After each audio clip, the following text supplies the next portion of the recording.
நெத்திலி மீன் குழம்புக்கு ஒரு சட்டியில் கொஞ்சமாக நல்லெண்ணெய் விட்டுட்டு வடகம் விட்டு தாளிச்சிட்டு 10 பல்லு இடித்த பூண்டு, ஒரு 15 சின்ன வெங்காயம் நசுக்கினது, கொஞ்சம் கருவேப்பிலை எல்லாத்தையும் போட்டு நல்லா வதக்கிக்கணும்.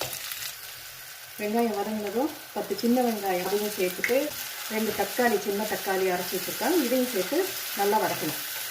அரைச்ச வெங்காயம் தக்காளி நல்லா வதங்கினதும் 1 ஸ்பூன் காஷ்மீர் சில்லி, 2 ஸ்பூன் குழம்பு மிளகாத்தூள், 1/2 ஸ்பூன் மிளகுத்தூள், 1 ஸ்பூன் தனியாத்தூள், கொஞ்சம் மஞ்சள் தூள் எல்லாத்தையும் சேர்த்து நல்லா எண்ணெய் பிரிஞ்சு வதங்கினதும் ஒரு எலுமிச்சம்பழம் அளவு புளியை கரைச்சி உள்ளே ஊற்றிட்டு கூடையே உப்பும் போட்டு நல்லா கொதிக்க விடணும்.